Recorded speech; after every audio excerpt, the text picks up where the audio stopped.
Welcome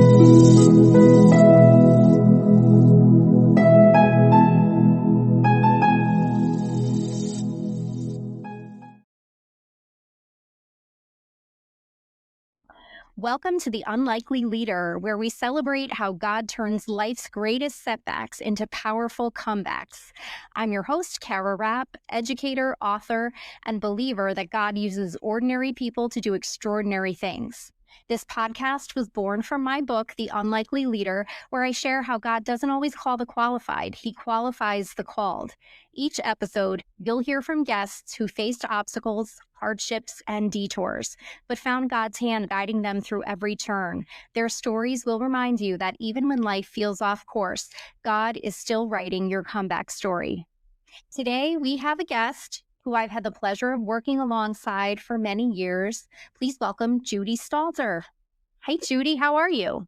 I am good. I'm awesome. It's a great Sunday, that's for sure. A great fall day. So Yes, it was a beautiful fall Sunday. I agree.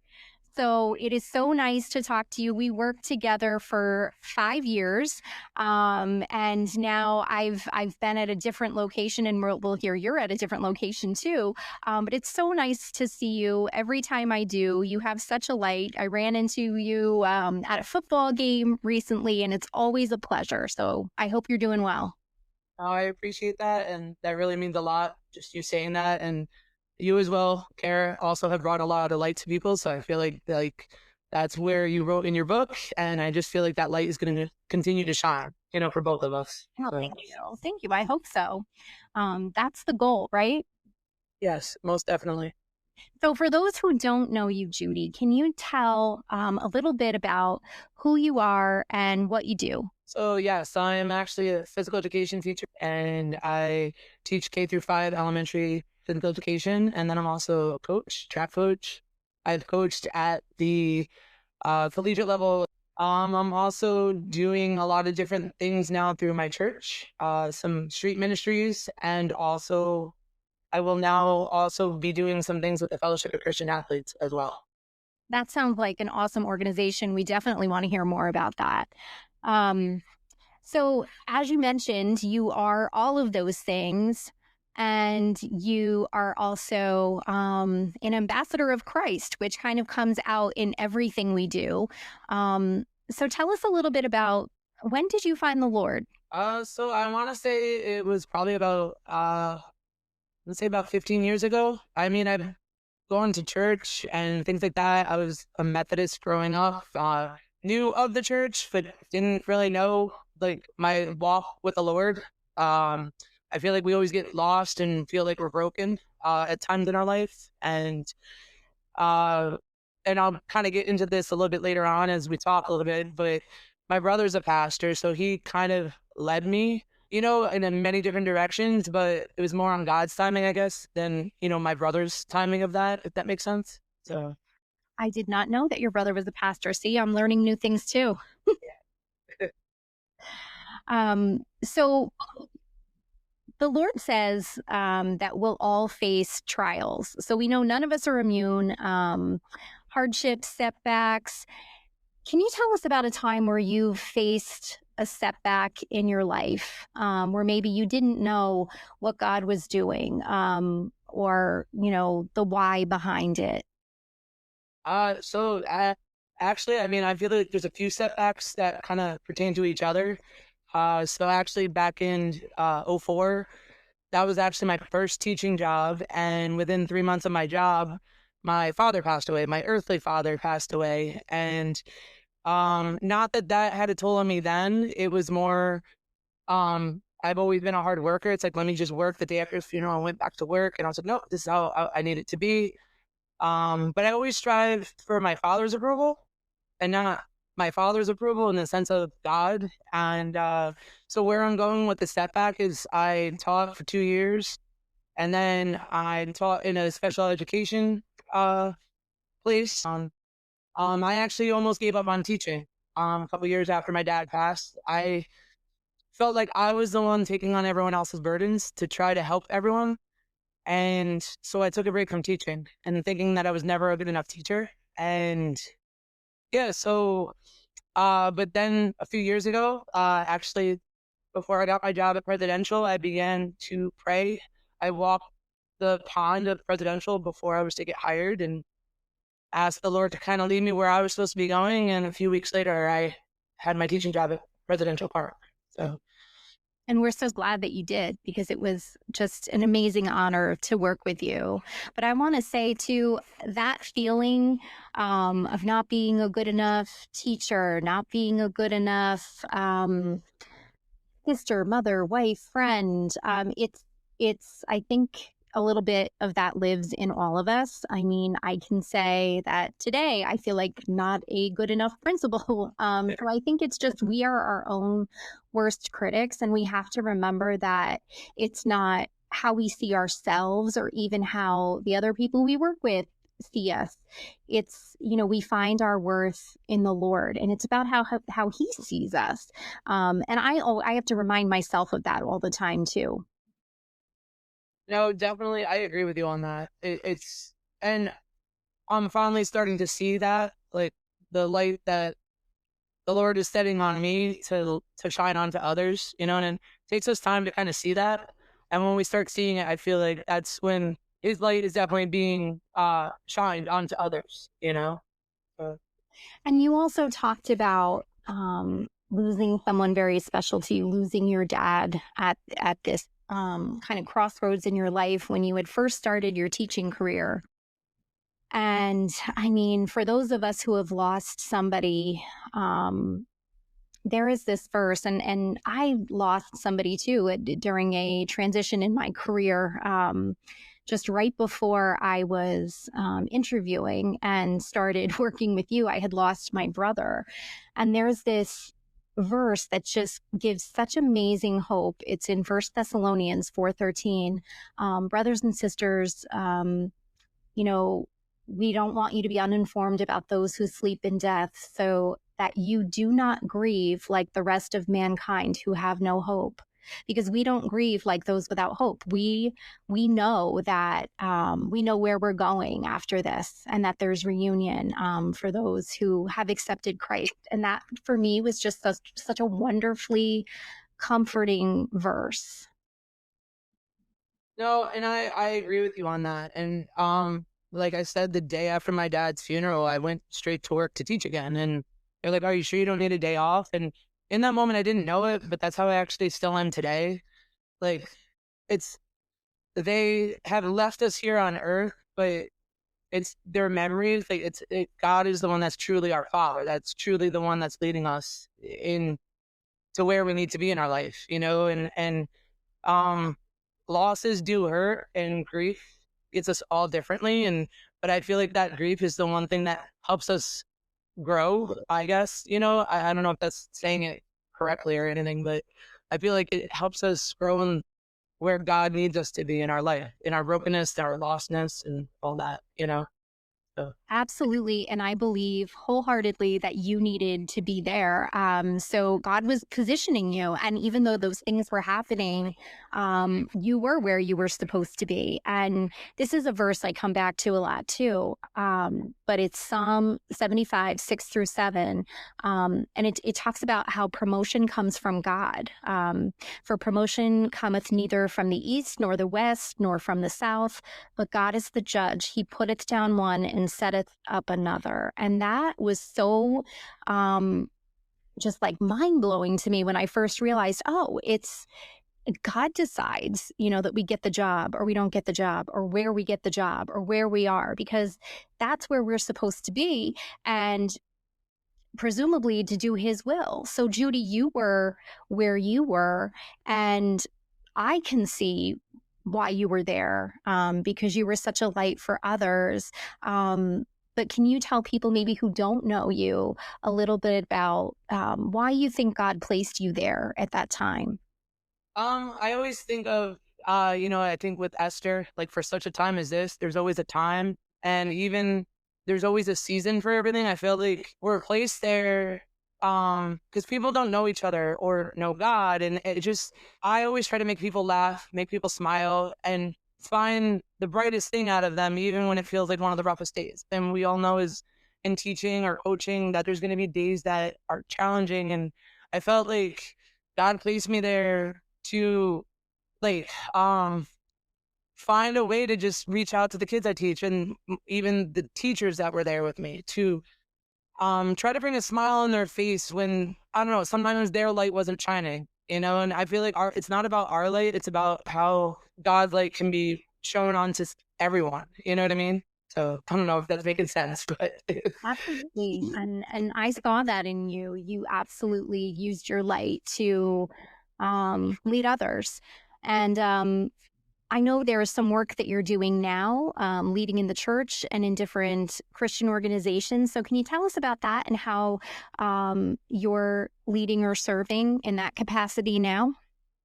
yeah, so currently in my church, I've been helping out. The ministry is actually called You Matter. So we actually go out to Newburgh and we walk down some of the streets of Newburgh and give out water and try to give them papers or information to help, whether it's addiction or to help them with not being homeless. I also just recently helped out with a home, which is a similar, but it's a home to help women through all of these processes. And I'm also now in the process of working as kind of more of a part-time ministry, but it's called the Fellowship of Christian Athletes, where I get to minister, kind of disciple to others, and doing it as being a part of coaching. And I truly love sports. And Kara, I know your kids have all done sports, and sports are a big for me in my life. It's a huge character builder. It shows us leadership. It shows us how when there's failures, there's setbacks, that we keep rising up to not always for a victory, a gold medal, but a victory of life. It teaches us that there's going to be a lot of failures before we finally get to that mountain. Like you were saying with promotions and things like that. And it, I don't know, and I feel like bigger things yet to come with that, even though I don't always see it, but I believe there's some amazing things ahead with that. That sounds wonderful. And I feel like that's such a natural transition because you're coaching, in your professional capacity and you're coaching in a way when you're, discipling others. And so it really is just, I think, part of your personality. But even so in college and even in high school, like my senior year, I tore my ACL. And at the time they thought I was a coach. I was a senior, like trying to just coach my teammates per se. And I when I went to college, I was on track there. My sophomore year, my coach made me one of the captains. I felt kind of awkward because I was like, well, I'm one of the young people on the team. And not that I wasn't seeing my leadership abilities. It's the Lord is definitely giving me those gifts, and it's just learning how to go forward with it, and just not growing with it, but yeah, learning how to be a better leader, growing in the friendships, the community around us. And that's honestly how we do become better leaders, is that community we built off of.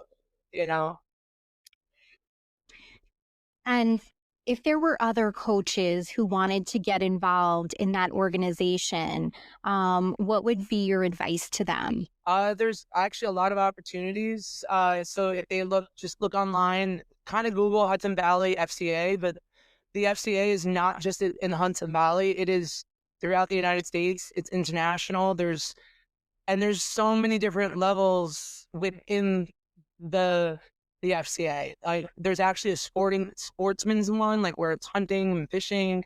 There's sports one, international, and there's coaching huddles where coaches can meet up and just talk about their stories, their experiences, and how God has worked with them as coaches. There's athlete huddles. About a week ago, I actually went up to Marist College and attended the college FCA huddle that's put on by the athletes. And I was so impressed that, these young 20-something-year-olds are here in college and they're seeing that Christ above all is very important in life and in growth. And yeah, so those are a lot of the ways that I know I said a lot in that time, but there's a lot of opportunities out there for the Fellowship of Christian Athletes. That's awesome. And how does your faith influence the way you coach? So I feel like my faith has been the reason why I've had the success I've had, especially in the last year. And there's a lot of times where we feel doubt and frustration, and at the end of the day, I would just go home and pray, or the next morning and on my drive to work. And anytime I prayed over things, God was always showing me that no matter what, you're not a failure, you're good enough. And like, um, I don't know, you know, he's just guiding to show that like we are here to help build one another up. And I can't even get my words out right now. But it's just showing that it's even like a childlike mindset. We're here to help them to see it's not our earthly parents, things like that, but our Father in heaven he's our parent. You know, he's the one that's showing us the right, the wrong, and how to live a good and faithful life, you know? Yeah. And how would you say that God has used the setbacks that you faced to shape who you are today and to become this coach and this inspiration to others and to be the light? Because you certainly are a very positive and motivated person. And I know that I'm not the only one who has told you that, because some people just emulate that. It's in their energy. It's every time you see them, they're smiling, they're positive. So how do you think you came to be that way? Well, I didn't come from a lot. You know, I didn't have a lot. My parents didn't have a lot. You know, my dad worked hard, my mom worked hard, and um, sometimes struggles there, and I feel like those struggles allow us to see that there is better, there is hope. I felt like I didn't let those struggles control my thinking. You know, um, and that's why I feel like I am the teacher and coach that I am. I feel like when you don't have a lot, you want to find a way to give more to others now. You know, when we have the opportunity or we're able to make more money, it's not about how much money we have, it's how we can share it with others per se, you know, and when I was saying with the You Matter ministry, it's like we see sometimes the broken of broken and the lost of lost. And at the end of the day, we can have these bad days, but we have a lot to be grateful for, you know, and I feel like that's what God wants us to see. He's a gracious God. He wants us to be thankful for what we do have. And it's not always going to be easy to get those best things in life. And God never told us it was going to be easy. You know, like our path isn't going to be a straight line. It's always a lot of squiggles and ups and downs and falls. And, you know, I don't know if that's all making sense, but Yeah. yeah. So, And so if you could go back and talk to yourself, when you were a younger athlete in college, maybe, or even before, what advice would you give yourself? Because that's pretty profound advice, and that's stuff we all need to remember day in and day out. Because you're right, we're going to face struggles, and it's not that straight, linear path. There are, peaks and valleys, and but what would you tell your younger self? honestly, don't be so hard on yourself. And I know we all have been there, but put a lot of pressure to be so perfect, and we are not the perfect one, and that's God for us. And it's just, there's going to be falls, there's going to be setbacks, but I feel like, always believe that you're good enough. Like you are enough. I want to feel it, because there's lots of time in my life where that was the biggest struggle. It's like I was always looking for just an approval of someone or something. And at the end of the day, none of that approval matters. It's actually God's approval. You know, that we're living how He wants us to live. That's right. And what is one, it could be a Bible verse or a story, a proverb, something that's carried you through tough seasons in your life? Um, there's actually kind of two Bible verses. One is Jeremiah 29:11. You know, just speaking about He has plans that are good plans for us. And I apologize if I don't have it off the top of my head, but for the most part, I can remember the context of them. Because I get a little nervous when I'm talking with, like, obviously with being recorded. That's great. But and the other one is Joshua 1:9, being strong and courageous and not being fearful. And I remember that 2 years ago when I was doing the teacher's devotional, and um it's like I had this fear of like, oh, should I do this? Like, I don't know. And one of my colleagues gave me a paperweight and with that same verse on it, and I look at it every day. It sits on my desk. I see it every morning, and like, you got to go be out there strong and courageous. You're not going to give up. You're not going to back down, you know? And that's, I think that's how we can all live by, you know?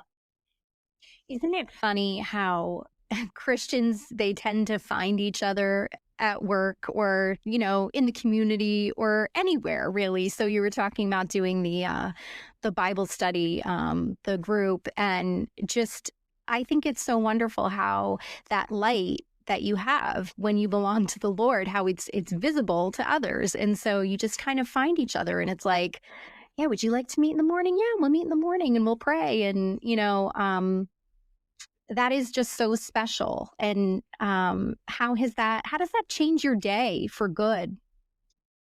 Honestly, like, well, uh, so today, like, I'm not gonna talk up the names or anybody, but like, I ran into another colleague that was kind of, led me to do that, and it was just awesome. The story that she was telling me about the seed that I planted, but someone else is taking it over now, and it's that light that we get to share. And I didn't think I was spreading the light that I was.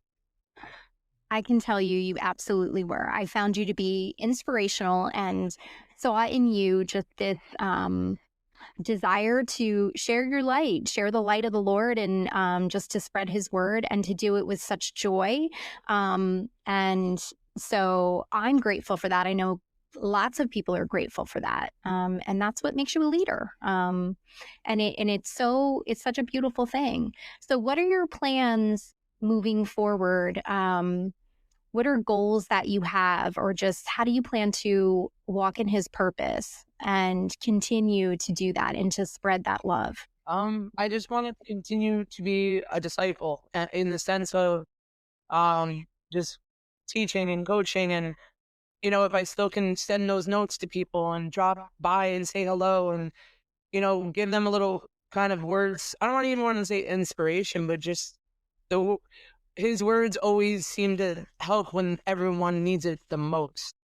And I know when I dropped off those notes, they're like, I needed that. I needed to hear that verse today or whatever it may have been. And I was like, well, it's not me, and I feel like even now with the Fellowship of Christian Athletes, I've been like hesitant in the sense of, as it's a ministry, it's growing the support, growing the ministry of the FCA and just the other ones that I'm involved in. And it's not being afraid to show your faith and be bold in it. And I think at times we can be that way, but I've realized that when we're more bold in it, I felt like light continues to give us something bigger ahead of us that we don't see. Like God has that plan.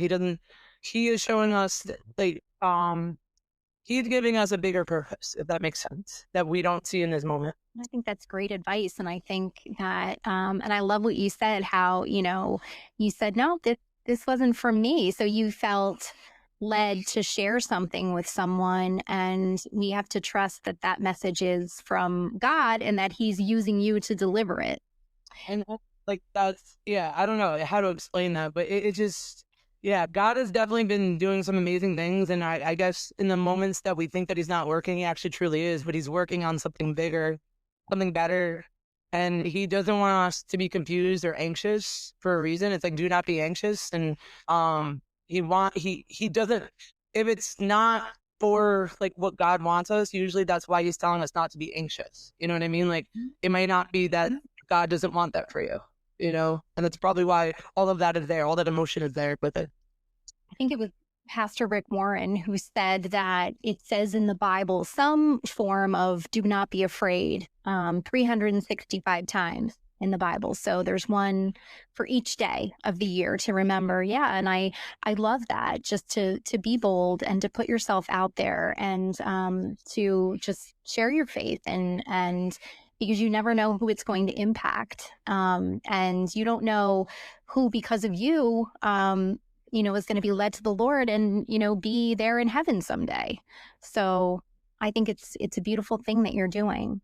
So as we kind of wrap up, what are some things that you have on the horizon with the organizations that you're working with, or what you're doing? What should we be seeing from you in the coming months or even years? Well, just with like the FCA especially, it's hard right now because I am a full-time teacher and with coaching, so it's going to be part-time right now. But I honestly believe down the road it might be something I'm going to be doing full time, not with teaching, but more time given to it, if that, makes sense. But it gives me a chance to work with athletes, to try to lead huddles, to go out to colleges and not just speak to teenagers, but college students, and spreading like God's love and his words to show us that that's how he wants us to live, and like it's a lot. Like I went out for boot camp back in July for the FCA, and it's a lot to take in, a lot to process, and it requires a lot of balance within our struggles. But I see some huge things ahead. Just I feel like we're growing it here in Orange County, and I feel like in the Northeast, like we need it here in the Northeast. It's huge in the South. It's huge when I went out west to Kansas City, and I feel like it's even more necessary here, right in our backyard. So Awesome. Well, I'm so excited for you and for how God's going to use you, Judy, how he is using you. And so, if you don't mind, we're just going to close in prayer. I'd love to pray with you and just pray that God continues to use you because you're a blessing. All right. also, Okay. Um, Lord, thank you so much for reminding us that you use unlikely people for your greatest purposes. Thank you so much for Judy and her willingness to spread your light and your love to people who are in need of it, and just helping her to use her influence as a coach, just on and off the field, Lord, to lead people to you. And I pray that you just continue to anoint her and bless her and use her for your glory, Lord, in your holy name. Amen. amen. Judy, thank you so much for joining me and for just sharing a little bit about your story. No, and thank you. I thank you for being a good leader to me and just leading my path as well. So I appreciate all that you've done in my life. So thank you for that. Thank you. And for those listening, thank you so much for joining us for this episode of The Unlikely Leader. We're so excited for what God is going to do through the stories that we're going to share. Be sure to subscribe wherever you listen to podcasts. We're on Spotify, Apple Podcasts, and Podbean. And if you'd like to learn more about my book, The Unlikely Leader, visit the link in the comments. It's available for purchase on Amazon. You can always email me at theunlikelyleader2023@gmail.com. And if you'd like to be a guest on the podcast, or you know someone who would, please fill out or share the Google form linked in the comments. Thank you for listening. And until next